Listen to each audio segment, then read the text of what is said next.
the economic collapse update of what's going on. Again, this is Michael from MrNoFluff.com, and I'm actually riding my bike, so you may hear a little noise.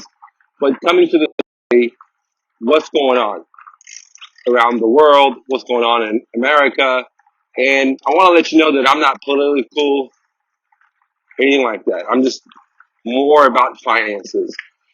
But it's looking very, very, very ugly. It's looking very, very, very dear out there. If you look at the geopolitics, what's going on all around the world, things are not looking very, very good. Okay. And how that impacts us in our own banking account is going to be dire. On one hand, we have mass inflation. Some people will say 10%, 8%, but I believe that we're at the 20-25%, including many different stuff that's not being included in the CMI. The other thing that we have to look for is that, the energy crisis that's happening around the world. For example, many of us drive, let's say, Beamers or Audis, or, we have company cars that have parts that come from there or whatever, okay? And now these corporations and manufacturers really have to close down their shops because they're not getting the energy they need to operate the machines, the facilities. Okay? You can see that what's happening in the German um, energy corporation, where the German corporation is basically having to basically almost take over the um, energy production because they've lost so much money of what's going on with Russia. So, in one sense, the government is just taking over the corporations because they're going belly up, and they can't allow them to go belly up because then the German population will not have any electricity, okay, or fuel.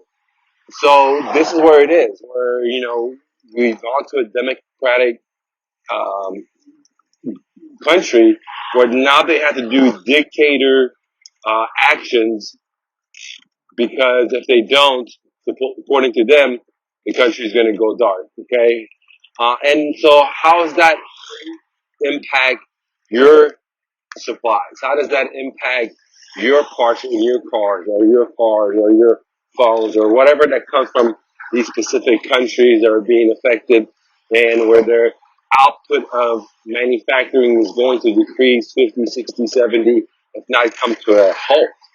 How is that going to impact you? Right now, we have inflation. Well, what do you think is going to happen when these things take effect? Well, you may call it hyperinflation. You may call it runaway inflation. But one thing is for sure, no one can going to argue against what I'm going to say next. Is there's going to be pain and suffering. There's going to be pain and suffering globally. You heard, I don't know if you heard the guy from FedEx, right? He was talking on national TV, the CEO of FedEx. And, one thing that I understand is being in the moving industry, you get to see what's going on behind the scene that many of the traders and analysts don't get to see. And, transportation is the heart of the economy. If things are not being transported, then the economy will not work. And so when the guy sitting at the helm of the CEO of FedEx, and he's telling us doom and gloom is here, there's going to be world collapse of the economy, a depression, then guess what? I believe the dude because when I was in the moving business, I saw 2006 fourth quarter before the real estate crash, what was happening that, people were buying homes that couldn't qualify and didn't even have the money to move. And I knew that right then and there that we're going to have a real estate crash, and I wasn't even in the real estate business at that time. It was like 2006 fourth quarter. But I knew I needed to get into the real estate game. So when the guy from FedEx says that there's going to be major pain coming globally, that less and less people are ordering stuff, therefore less people are shipping stuff, okay? I believe the dude, and I believe what's coming because that's exactly the same conclusions that I have came up for you guys. And I've been letting you guys know since 2016, 2017 that what's coming, okay? Now, the other thing we have to think about is hyperinflation is one. We have massive inflation right now, but then we're going to have even more shortages. Okay. Then the other thing you got to think about is that the cost of goods to get transported here are dramatically going to go up because of just guess what? Guess what? The cost of energy going up. Okay. So, like, say a container that would bring your TVs or your mattresses or, your cars or your motorcycles or Ducatis, whatever. Now, those things are going to go up a lot more because I don't know if you guys noticed, containers and shipping has gone dramatically up. Now, you add the risk of world conflicts, waters are not as safe, then that's going to increase the insurance part of the business, which is going to even make the shipping part even that much more expensive. And some of the stuff may sink, which means that there's even going to be less of a shortage. Now, let's not forget that we're at WW3 with Russia. They may not have declared it. They may not be talking about it on TV, but there's an all-out financial war with Russia. There's an all-out sanction war, economic war with Russia. And so, in a sense, at any time, I believe that, Russia can say, you know what, I'm just not going to sell. And I think they're already starting doing that with their energy, but all the commodities, their fertilizers, their whatever. That you know what, I'm not going to sell this stuff to my enemies that are sending weapons and killing my own soldiers, whatever. Now, again, I'm not a political guy. I'm just the economic, financial, looking at it, how it's going to impact my own pockets, and I'm just sharing my opinions with you. Okay.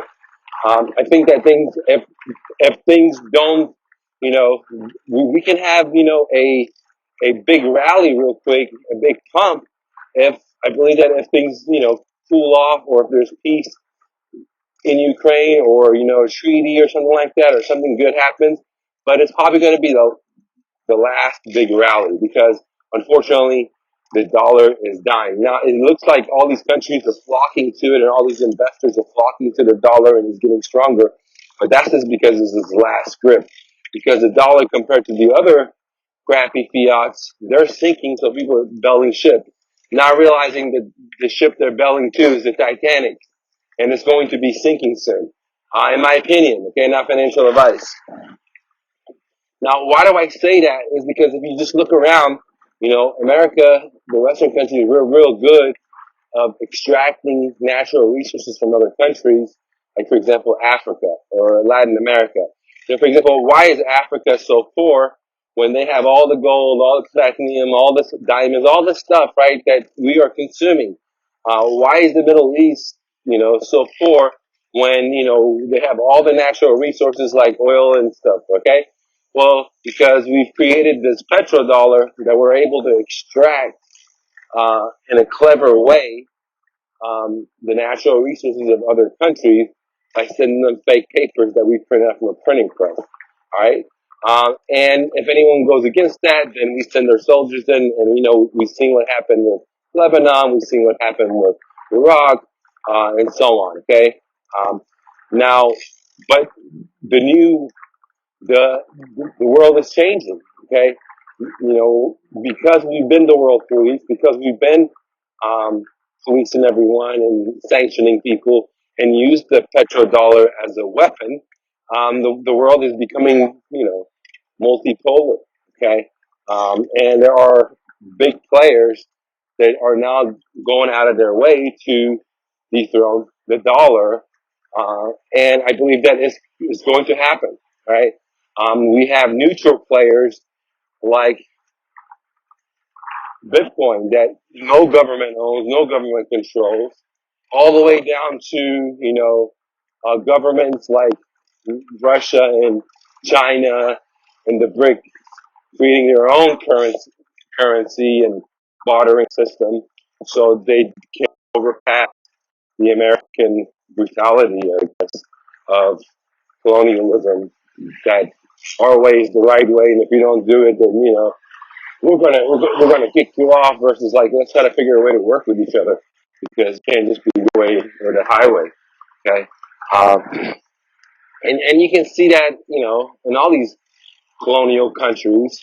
Um, and unfortunately, they've just been smartering out the Middle Eastern people and just smartered out the African people. And those countries didn't realize they have all the natural resources themselves and how to harvest it. And now they're at the mercy of the petrodollar and the World Banks and IMF and that kind of crap that they print money, control the world through manipulation. But that's just my opinions on it. I think that hard times are coming to America. There's going to be shortages, like nothing you've seen before.